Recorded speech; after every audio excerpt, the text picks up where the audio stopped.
Good morning, everyone, and welcome to Morning Market Movers, where we do live analysis for day trading and take a look at potential hotspots in the markets. I'm Todd Rich with Nadex. With me, Brian Caprice from Keep Trading Simple. And today it's going to be down and dirty and straightforward. What do we have going on? The markets are all looking weak. We're going to be looking at equities. That's what we're going to focus on today. We'll look at the Dow, the NASDAQ, the S&P, and the Russell. Everything is looking weak this morning. Why? We've got two big things going on. Number one, we just had retail sales numbers and they came in weaker than expected, but they didn't come in a little bit weaker. They came in a lot a bit weaker. And that is something that people will be looking at for the health of the economy, because it is the number one driver for economic activity is retail spending. The second thing, banks earnings. We're kicking off earnings season, and we've had some big banks, Citigroup, making money, but profits dropping. Same with JP Morgan. Wells Fargo squeaked out a little bit of an increase, but it's looking weak in the banking sector. We're going to be having earnings now. We are kicking them off. They're going to be going on for the next couple of weeks. We're going to have to keep track of that to see how the economy is performing. All right, before Brian and I really jump into it and dive into all the nitty gritty and we take a look at the charts, I do need to share this disclaimer that trading involves risk and may not be appropriate for everyone, that any trading decisions you make are solely your responsibility and at your own risk. And this is an educational session. Please do not construe anything Brian or I say as a buy or sell recommendation. We are doing this for your education purposes.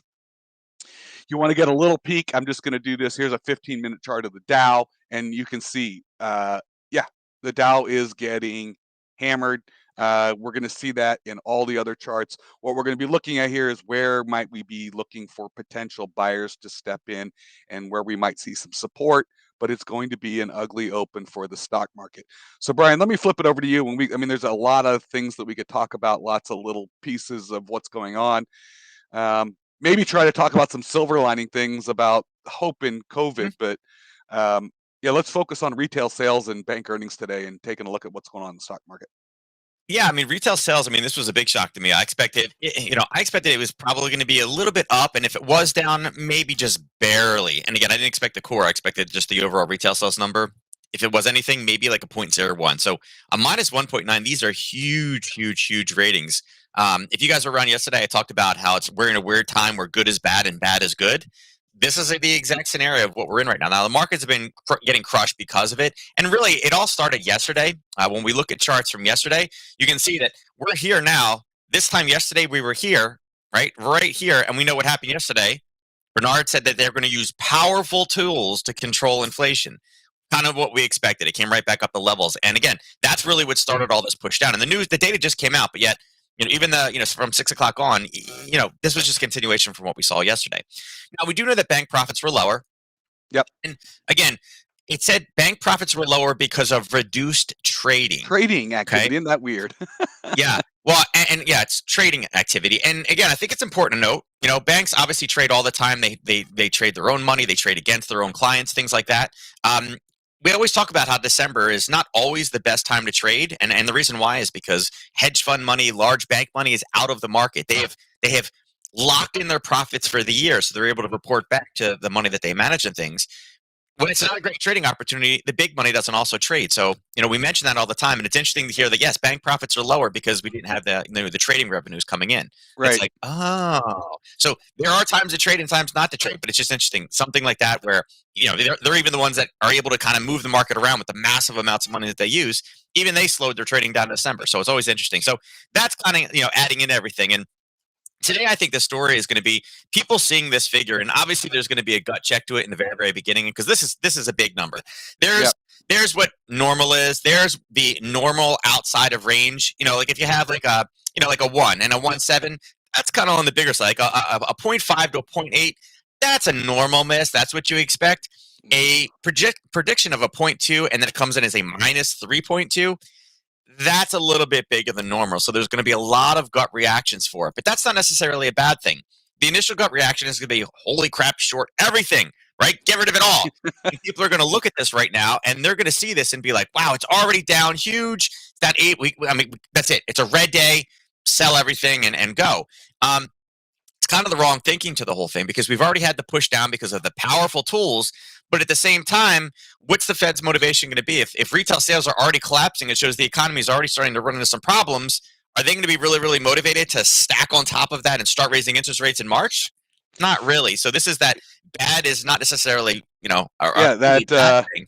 it makes a little bit more sense now when you hear this is why they do that good cop, bad cop. Yeah. When Powell Yeah. kind of Yeah. is a little bit softer, he might, have some glimpse into some of this. So yes, Yeah. inflation's running hot, but yeah, now we're going to start seeing corporate earnings come in, and this could Yeah. really Yeah. complicate things. Yeah, and it puts them. I mean, like I said, they have a very hard job. They're managing multiple different things out there, and again, it's one of those things that if you can try to stay ahead of it, I think it always works out better than trying to be reactionary. Unfortunately, it's kind of like a person's health, right? If you take great care of yourself, you tend not to have all these problems. That's why healthcare now is really focused on the preventative aspect of things. Because once one problem happens, you take a medication, and then all of a sudden you're getting side effects to that medication that you have to take another medication for. So, like, you see these people that are old retired, they have their pill containers because they got 27 pills every day. Half of them are to counterbalance the symptoms from something else. That's kind of where the Fed's at right now. Oh my God, inflation's at a 40-year high. This is horrible. But at the same time, oh my God, the market's already starting to react and start to push back down again. We're seeing retail sales suffer. Why? Because they're expecting the raise in interest rates. So it's kind of like a self-fulfilling prophecy. Like, yeah, we need to control this, but we're going to crash the market. The markets are Just by already talking about it, they can absolutely. control it. And that's what we saw. The huge run up this week and like the ES, well, that's because Powell was very, very dovish, right? Then all of a sudden it came in and then Bernard's like, we're going to use powerful tools to control inflation because inflation is bad. Bam, we get this huge, in 24 hours, we have this huge spike down. And now coupled on top of it, we have retail sales, but everybody here is already short. So I would say I would be looking for opportunities for a reversal today. The initial gut check at the open today is everybody and their brother is going to be hitting a short button. But when everybody's doing it, we've seen this with daily effects before, right? When we see daily effects and we start to see how, way too many people are short, who's next trading against them? It's the people with the big money taking advantage of it. We saw gold forever where 82% of people were net long, and yet it was dropping lower, lower, lower, lower, lower. So I would say today, I mean, there's some interesting levels just a bit lower. If we take where our fib draw was, where we were talking about the different retracement levels, we talked about the 50, and there was already a slice through, and there was a little pop there, and you can see if I extend this across, that was kind of the area where, there was a little bit of resistance coming in, but eventually, it came back up, grabbed some more sellers, and just tanked through. 61.8, it had a little bit of a bounce, but cut through like butter. We're at the 78 right now. Again, the retail trader is about to step in. I would say overall, look for price to come down to 45.74.50. That was the initial target. And we know that the last time price was here, it hit and took out. It hit and bounced. So again, that's one of those potential areas. The reality is, it's how spooked are people going to be? And again, if everybody's short, they're not getting short again. They're going to be looking to get profit before they do anything. So I would say if this level is able to hold, and like I said, it's a target first, not an initial bounce. If we can hit and start kind of stabilizing ourselves around that 10-10-30 time frame, that tends to be where you have the opening traders washing out, and then the reversal comes in at 10:30. I wouldn't be looking to go long right from the open. I mean, maybe it slides down there, but I'd be looking really for that confirmation because remember, the emotional response is going to be to hit that short button. Right. Yeah. And then you might actually see, people expecting that emotional response. It stabilizes some. It even bounces back a little bit, and then the second wave of sellers comes in, looking for their opportunity finally. So, but yeah, I do think though that 75, what is 75, 75-ish area. Yeah, I'm sorry, 45, 75. 45, 45, Mhm. 75. Yeah, and it's been an area. I mean, it's hit twice, so it's not the freshest, but again, it barely breached it both times. So we know that it's an area that there's definitely buyers. How do I know definitely? How can I say that? Because if there wasn't, both of these times, the price would have sliced right through it. If there wasn't buyers there. How many? That's the question that I don't know, but we do know that it is, one potential target to the downside. Now, this one is kind of middle of the road. It's at -1, 0.92. NQ also having some issues, and again, it's funny.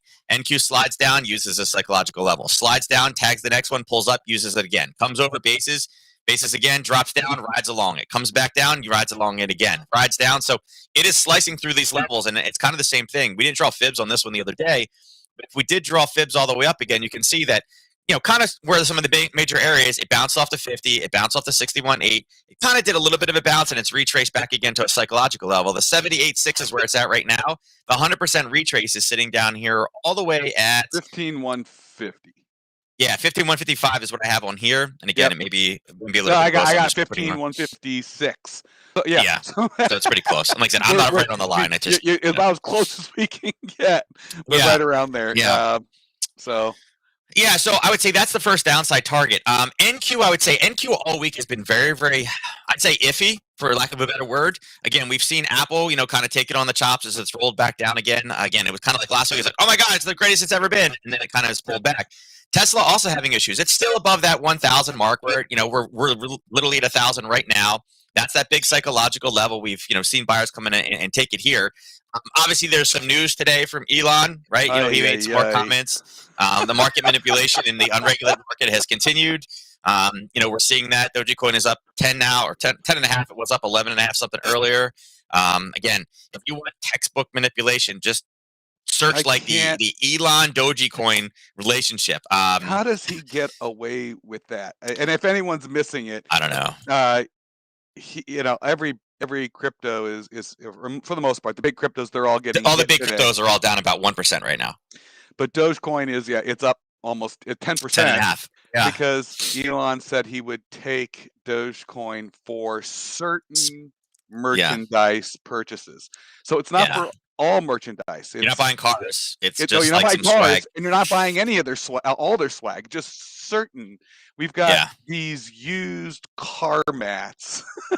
Yeah, exactly. That don't right. have the They say Tesla Ford. logo on them. They say Ford on them, but Right. Yeah, nice. Yeah, we got these used Ford and Toyota and General Motors car mats. Yeah. But yeah, nice. market manipulation at its finest. So, but I think right now between and I think Elon's I think his take on it is there's no news is bad news, right? Again, he's in there. People see Elon, they think Tesla. So right now it's kind of holding, but it is in an area where there's buying. So I think NQ will have a little bit of an issue. Whoops, move that one. I think again the big call is going to be when we get back there and we find the buyers that are down lower. YM as well. YM is currently the least weak. And again, we have a level that we've seen it. We've talked about, and again, we mentioned before that we're looking for a bounce off of 35,539. We got some room to run, and it's kind of the same scenario that I'm thinking about with the ES. You guys know I love the opening trades, but right now with it slicing the way that it is, there's not really any clean zones that we can take a long off the open. I think the initial response is going to be everybody trying to sell. And again, ways that you guys could potentially play that. Remember, with the 2-hour durations, there's not only binaries, there are also call spreads and things like that have the shorter durations. They get printed off of current price. So where current price is right now, it's the call spreads are getting printed. If you're thinking we're going to have a big spike down, there may be some opportunity in there that you may be able to get something a little bit out of the money because this has pulled back a little bit. That on a 2-hour basis, I know that it's it doesn't open till 9:30, but if the initial response is going to be straight down and find this level, you may be able to find a call spread or something like that, somewhere inside of that range. And again, same thing with the binaries. You can use a 9 to 11. That way, you're eating up a little bit of that time that you don't have the opening print volatility. Because when it happens, when that bell rings, it's going to be initial surge one way or the other. And again, I feel like right now with that number being this negative, I feel like it's going to be down. But I do think there's going to be a reversal today. You got to find the bottom. This is one of the potential bottoms. It may go a little bit lower. The potential bottom, again, the timing will be between that 10 and 10:30 time frame. That's a majority. I don't have the exact percentage. I can't tell you. It's like 92.875%. But a majority of the reversals, when we do it, when we mark them off, when you look for the reversals for the day, they come in right at that 10:30 time frame. That start of that 10:30 candle. So that's what I'd watch out for. And then Russell, obviously Russell's the weakest. Russell is bouncing off a small level right now, but has a bigger level down here at 2107. Again, Russell's the weakest because, again, if retail sales are not happening, these are the small caps. I mean, this is where retail. The small guys get hurt with retail sales the most. Amazon doesn't have an issue, but the mom and pop place on the corner, that's again, that's not quite Russell, but the smaller retails, the smaller retail chains will obviously be affected the most by any type of supply chain lockdowns, all those kinds of things. So, but again, most likely a reverse opportunity later today. We are going into a holiday weekend, so boy, it can make for not as fun of a holiday weekend with this number and corporate earnings kicking off. So, and I'm actually expecting that there's going to be some type of a firework this weekend, just because with everybody being a little bit more relaxed with really horrible news here. We're still, there are still some other things out there. And it looks like 44 minutes ago that Raskin is going for vice chair. I mean, again, we got to get everybody in here we can. And Mm. again, Raskin, remember you made comments about Raskin that's kind of like, oh, that's an interesting pick. So Yeah. I feel like the everything we've seen with sanctions, the Kremlin being unhappy, the deteriorating. I just feel like this is the weekend that we're going to get some type of a big headline because they know that people are going to be on holiday.